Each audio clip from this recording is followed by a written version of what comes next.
پیغله کومل په اسلام آباد او راولپنډۍ کې د سورلو موټر سایکل چلوي خو د هغې سورلۍ په دفترونو کې کارکونکې ښځینه او تعلیمي ادارو کې زده کړې کوونکې جینکۍ دي ځکه چې هغه د یو شرکت سره کار کوي چې ښځو او جینکو ته په موټر سایکل د تګ راتګ اسانتیاوې برابروي.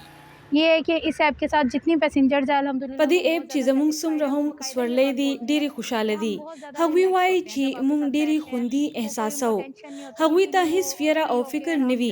په آرام سفر کوي او موږ ته مثبت رد عمل کوي. Positive zone से कमेंट्स हमें आते हैं.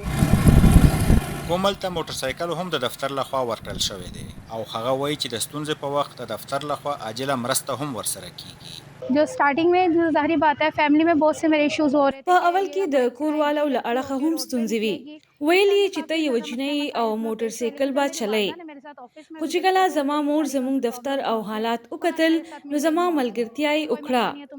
کله موږ روډ ته وځو نو سړی موږ ته ګوري او ځینې سړي پکې اوازونه هم راکوي خو موږ یې له پامه غورځو او خپل کار کوو. د وی سیسټر په نوم د دې شرکت جوړونکي طارق حسن وایي چې دوی په اسلام آباد، راولپنډۍ او لاهور کې کار کوي خو ډیر زر به د پاکستان نورو ښارونو ته هم خپل کار وغځوي. मेरे लिए पैसे कमाना जी कहीं सेकंड थर्ड नंबर पर आता है. زما لپاره د پیسو ګټل په دویم یا دریم ځای دی.